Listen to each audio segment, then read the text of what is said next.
Em, can you believe we started Interview Boss in 2021? Not really. It's insane. That's a lot of episodes and a lot of hours of talking. Oh my gosh, it is. And if you're scrolling through all of our episodes, you might scroll straight past something that you really, really needed. Yes, we're always getting messages from people asking us to do an episode on something, and I'm like, we already have. So we've put together playlists to help you find the episodes that are exactly what you need, suited to your situation. They're all categorized. If you're applying for jobs, we have episodes about resumes, cover letters, job ads. If you've been offered your dream job, we have episodes on resigning, exit interviews, and how to impress at your new company. And we even have a very special playlist that's very popular for if you have an interview coming up immediately and you need just our most recommended hard-hitting episodes between now and then. For all our last-minute listeners.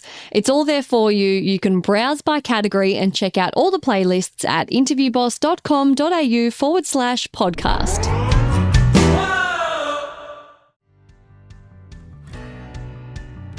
Hey, I keep not finding jobs that work for me and I keep only staying there a couple of months. That's the kind of thing that you might find starts to be more of a problem.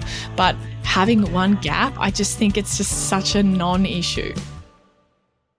Hey everyone, and welcome back to Interview Boss. My name is Emma. I'm a radio journalist who's teamed up with my sister to give you advice, inspiration, and support when you're looking for a new job. Sarah is a HR and recruitment professional, and together we're excited to give you all the tips, tricks, and behind-the-scenes knowledge to help you in your career. Hey, Em, and welcome back, everyone. Who are we giving a big fat Interview Boss shoot your shot shout out to this week? Tom bought us 3 coffees, which is so bloody generous. And I love how he opened this. He said, "This is the best podcast." Enough said, Tom. Enough said. Finish it there. My company has just gone through a reorganisation and I've recommended you to all my colleagues looking for work now. It definitely helped me massively. I took the glass of water, I clenched my butt cheeks, and I said out loud, walking up to the building, "I am the shit." I love that he said it out loud. That is extra bonus points to you, Tom. Never prepped so well before or felt so confident during an interview. And now very happy to say I'm looking forward to starting a new job in a few weeks' time. Big, big thank you. Keep doing this awesome show. Thank you so much, Tom. That gives me the warm and fuzzies. And also, like, everyone else at your company, like, hey, did you get let go too? Oh my God, let's share this resource. Like, that's so nice to look out for each other like that. It's amazing. And you can compare notes on how well it all worked. Also, can we talk about how different it is? Like, even if I didn't see the name, I would just know that, like, there's just so much less femininity to the message. It's like got a different vibe, a different energy. But I love it. Hey, bosses, gals, love you, your sisterhood from overseas. But nonetheless, Tom, we love it, even though it's a masculine compliment. We are for everyone here, young, old, female, male, in between, whatever. We're for everyone. As long as you've got an interview, as long as you're applying for a job, well, we're here. We're the show for you. If you are stuck in your job search and you've got an interview coming up or a career dilemma, check out my one-on-one sessions. You can find out all about them at interviewboss.com.au/coaching. Now, today we're going to be talking all about resume gaps. Big old gaping holes on the resume, small holes, medium holes, all the holes. Yep. I imagined like a hole in your sock as you were saying that. You know how you can have like a tiny little hole in your sock and then it becomes bigger and then suddenly your toe fits through. And then your whole toe is poking out. Yeah. You can always flip them over, by the way. That's an elite tip brought to you by our auntie. What do you mean? You know when you get like a hole in the bottom and it's like your toe goes through but it's kind of in the bottom? You just put that on the top. So you've got a hole on the top of your sock instead of on the bottom. But then the heel bit would be on the top of your foot. Yeah, I know. Do not use that advice. Throw the socks out. Our auntie does that. Shout out Auntie Belinda, who turns her socks around. I've never heard her say that. What the hell? I've seen her wearing them with a hole on top and the heel bunched up around her ankle. No. Oh, my God. I know what I'm getting her for Christmas. We tease her about it regularly. So, resume gaps. What do you think about resume gaps, Em? Like, coming from like a newer generation, new to the workforce, like what's your vibe on resume gaps? I think there's nothing to worry about. Life happens and work is one part of your life. People have kids, people move overseas, people go on holidays, people have mental breakdowns. Yeah, but also, people have health stuff that they need to deal with, or mental health stuff they need to deal with, or parents they need to care for, or just emergencies, disasters. It's life things that they have to deal with. So I really do think that resume gaps aren't really seen the same way as they used to be in the past. Don't get me wrong, I don't think I speak for everyone when I say that. Like, there will be hiring managers and employers out there who want to see every single day of your employment history and quiz you about it or whatever. But I think in general, so many people had gaps in their employment during COVID, and they were the types of people who wouldn't have ordinarily had a gap. They couldn't do anything about it. It wasn't their fault. And they had a gap. And I think that really normalized it. And it just kind of proved to everyone again that it doesn't necessarily have to be anything to do with you or be part of some bigger picture about you. Unpopular opinion. COVID was devastating. We lost so many lives. It was awful. That goes without saying. But it's given us so much in some ways. Resume, career changes. Oh, COVID, really made me reevaluate the pandemic. It's true. What I wanted to do. Gaps in your resume. Oh, well, everything shut down. I lost my job along with millions of others. It gave us this sense of not alone. Everyone's in it. Working from home too. I know that a lot of companies are now being like, no, you're back to the office. That's been really flipped on its head. The thing is, though, I never thought that suddenly everyone would always work from home, that there'd be these companies that never came into the office. I think a lot of people really hoped for that. Being in HR, I never thought that that would be the case. It pushed us along the road of the move towards remote work and flexibility and stuff, but it didn't jump us light years ahead. And I think for a lot of companies, it showed that it can be done and has probably left companies more flexible, let you do it where possible. But I don't think we're forever, from home. Yeah. Anyway, I think that this is one of the other things with resume gaps with COVID, but also just with redundancies, the shifting world, the volatility of the world we work in. I think it's just changing.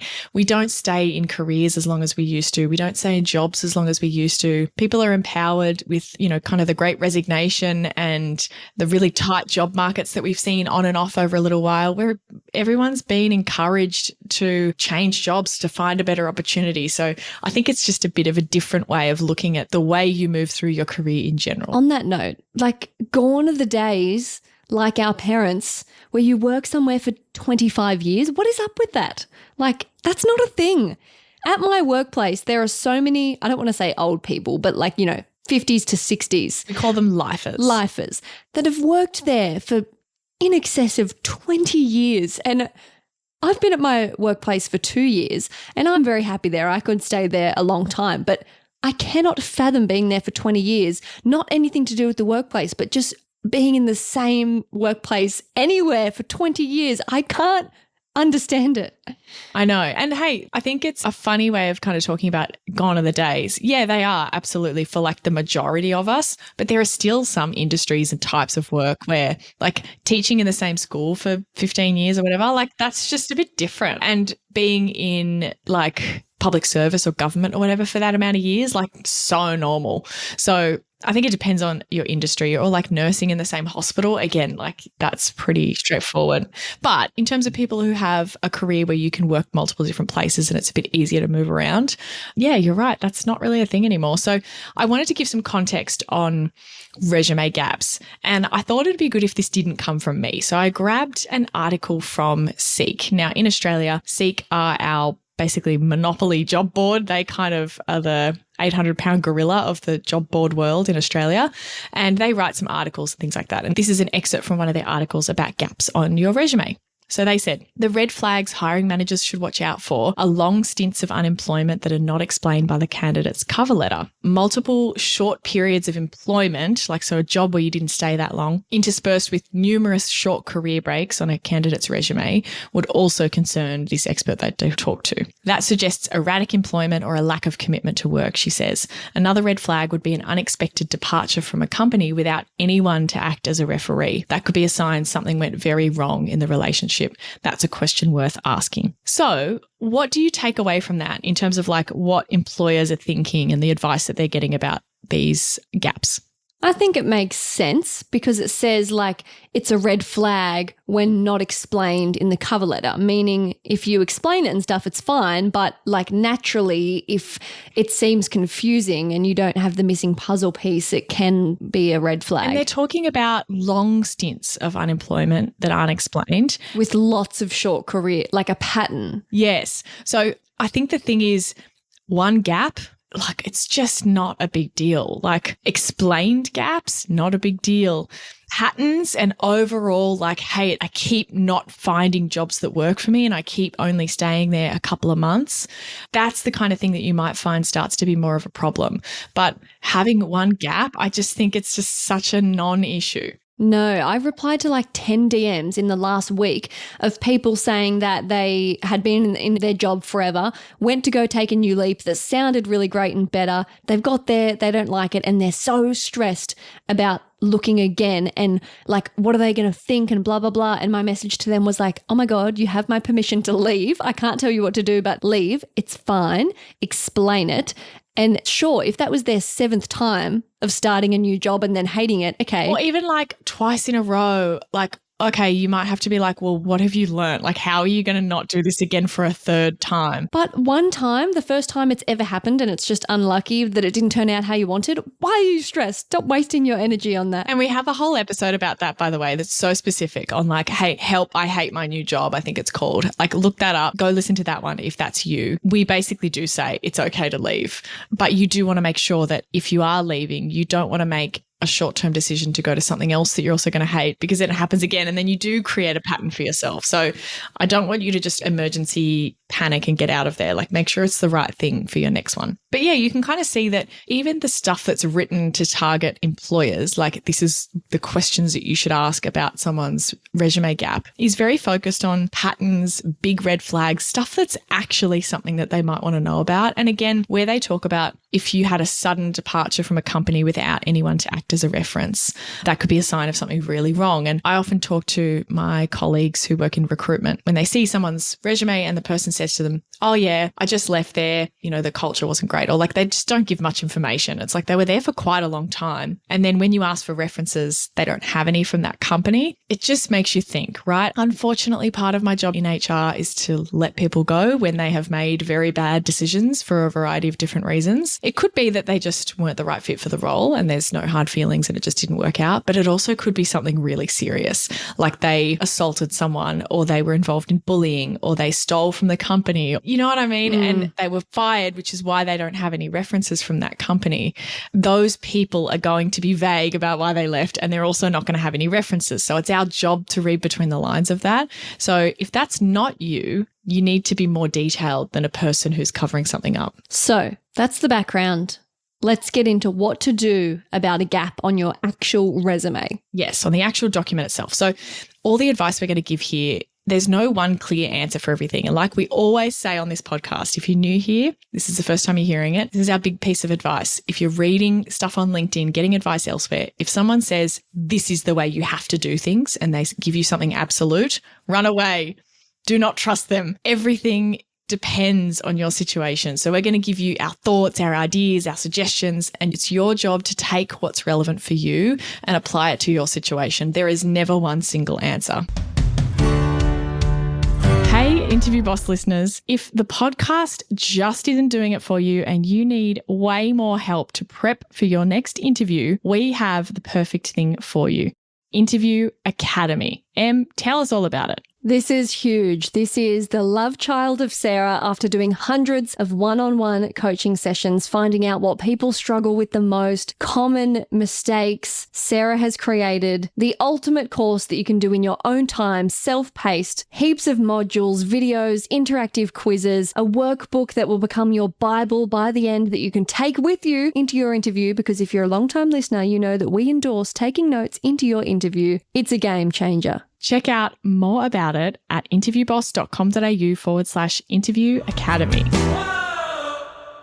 So the more recent a gap is, or the longer it is, the more important to address it. But particularly the more recent, like if you're currently in a gap, you probably want to talk about it. Like if you haven't worked for the last 5 or 6 months, you probably want to talk about that in your cover letter.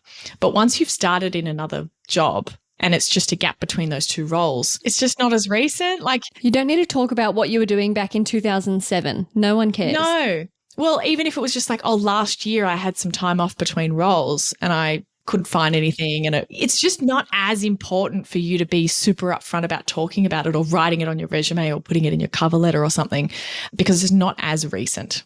So if you just have a short gap, you could discuss that in your tell me about yourself. So it could be like, then I had a bit of time off before I started at, X company. Yeah. So you don't have to put it on your actual resume. If it was a short gap and it's not immediately like right now, you can just leave it off your actual document. If it's a current gap, maybe your cover letter is a good place to talk about that. But that's kind of how I would think about like short gaps that are recent-ish. For a longer gap, here's some tips that we kind of think about. So you could add your gap as a job stating career gap. Yeah, like you list it as like in between where the jobs would go. Does that make sense? Like on your resume, in between where the actual gap is. I think this can be really helpful if there's a really large and fairly obvious kind of a gap. The ones where it's like a few months, like I'm not even probably going to notice that it's November and February. Like I'm not even going to notice that they don't connect together. But if it's like 2021 and then 2023, maybe I will notice that there was nothing in between because the years are a bit more obvious, right? So if it's a larger gap, maybe over 12 months or something like that, maybe you do want to slot something in there just to say what you were doing during that time.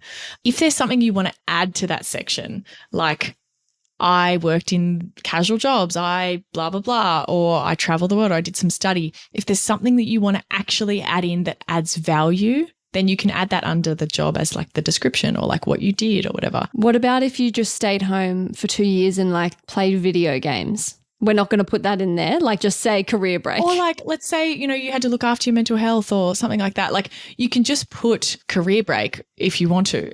Like don't try and make something up to put in there. That's always our advice. Yeah, I know. If you haven't got anything to say, don't say anything. If you're going to put it on there of like career gap 2021 to 2023 or whatever, don't force things to make up that you had benefits or stuff that you like. If you didn't do anything, don't write anything. It's fine.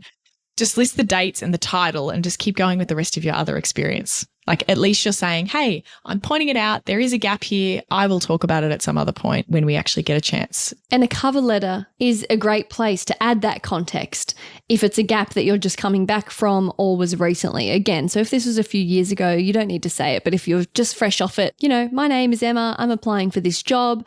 I've recently spent the past year traveling or looking after my sick family member or raising my family, and I'm ready to come back. I've spent the last year working back in marketing again after I spent 2 years raising my son and my daughter. Like that can be the kind of way that you would address it. You're not spending ages, but you can just mention it in there.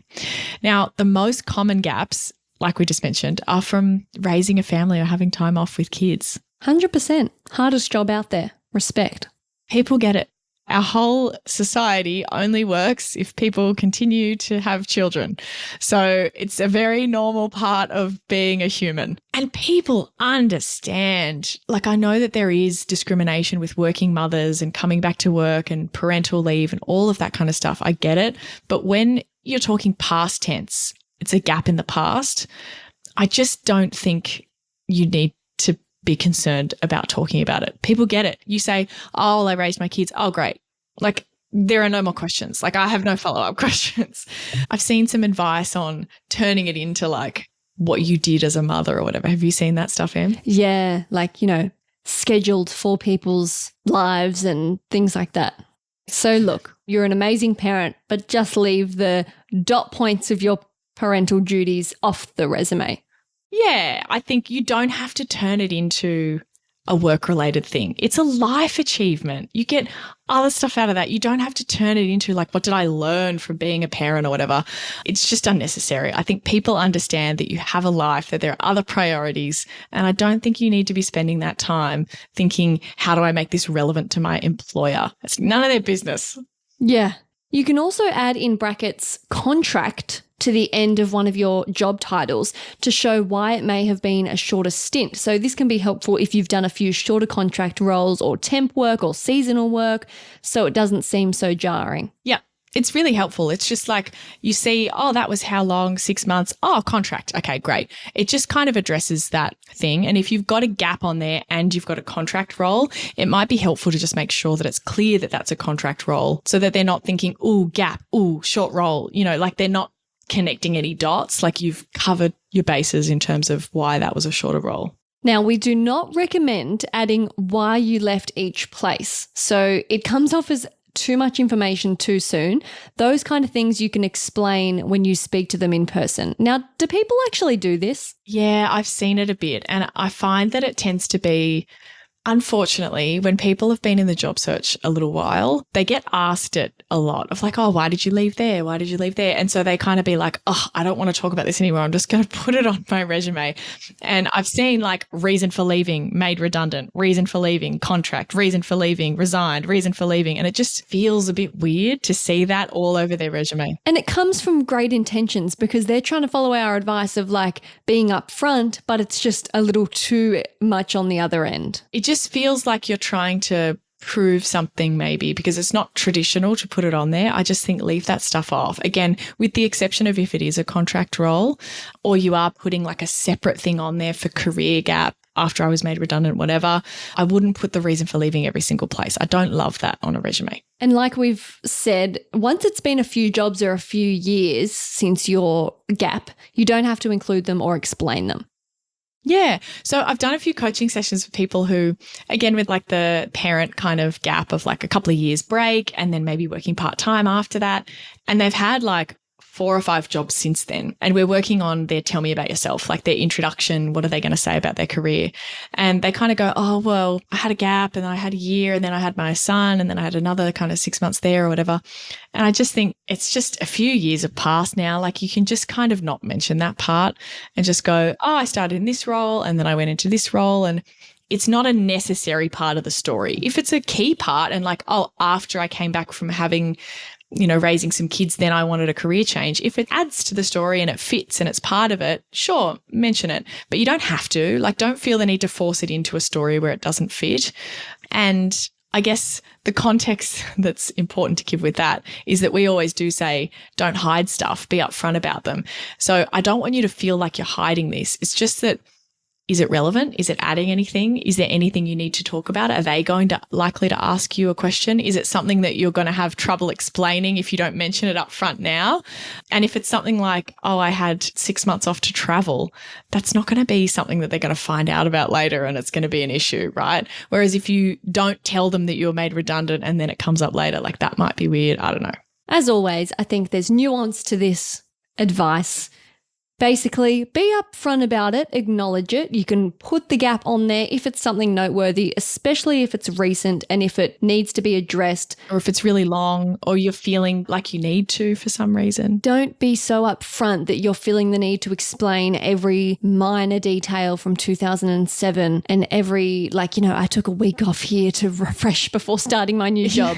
Yeah. Or like every time that and then I did 3 days for a while and then I did 4 days and like it just, if it was that long ago, like you can just, it's probably a universal rule actually. The further something was in the past in your career history, the less detail you need to go into. It just kind of all blends together a little bit. Like I think we talked about this in our resume episode. The further things get down on your resume, so they're more in the past, the less detail that you need to include. So you're probably cutting off certain bullet points, dot points at the end, like cutting them out. If they're not super relevant, they're not big ones, those jobs, when they get further into the past, they should become shorter and take up less room because they're just further in the past. Similar thing when it comes to your career gaps. They should take up less room mentally, less room in your story. They're just less important. There you have it. That is your how-to guide on resume gaps. Hope you enjoyed. Good luck out there. Thanks so much for listening to Interview Boss. If you like hearing the sound of our voices, hit that follow button in Apple or Spotify, or better yet, tell someone about the show. It's how we can hit the charts and we can help even more people. For more advice, inspiration, and a supportive community, check us out on Instagram @InterviewBoss.